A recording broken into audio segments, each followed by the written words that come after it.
Can you talk about what your style says about you? God, I hope everything.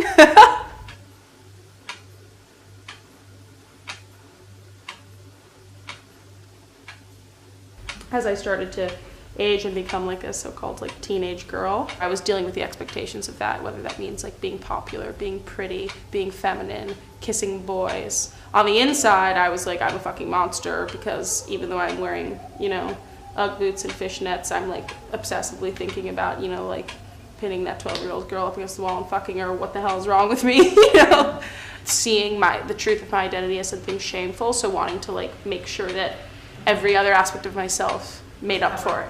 I'm like, people are gonna love me less if I'm like running around in like filthy clothes, like a slobby androgynous 4-year-old monkey. You know, like it's just like less, I'll be less esteemed. Before I had understood it to mean like this very clear binary journey. Like, you are one thing, it's not for you, you're trapped in the wrong body, and you go to the other thing. There are two options, and to be trans is to journey from one to the other.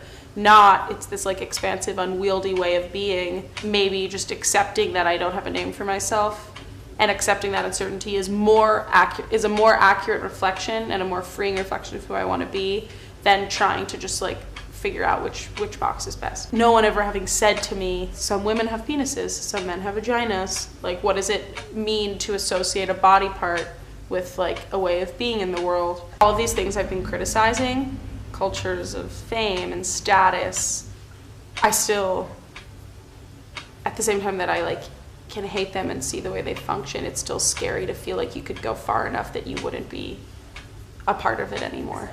And clearly it's coming from within me. Like, no matter how much my mother like loves and affirms me, I'm like, if I get top surgery, is she gonna like love me less because I'm not gonna like be her daughter anymore? And it like, she could say like, no, that's not true, but I still like feel the fear. When do you feel the most vulnerable?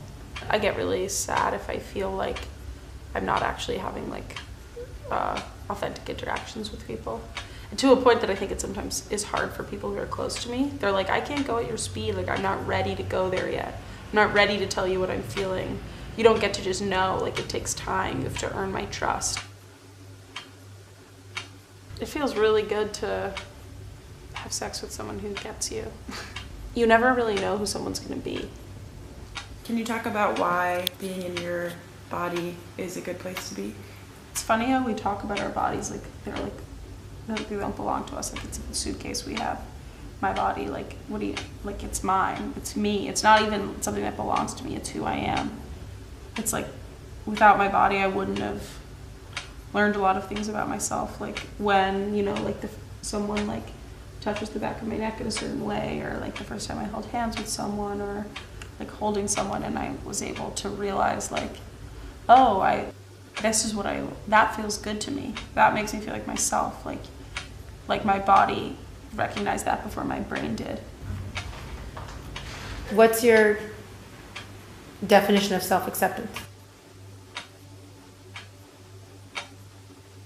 I think self-acceptance, self-love, it's like a process that might not ever come to an end. And I get this frustration, like when I'm feeling bad about my body. I'm like, I don't know if I want to be a man. I don't know if I want to take hormones. I don't know if I want to get top surgery. I don't know if I'm a woman. Like, when am I going to fucking figure it out? Like, when am I going to get there? Like, when am I going to get there? And I have to have friends, or in my stronger moments, I have to tell myself, like, this is actually where you are. Bruh?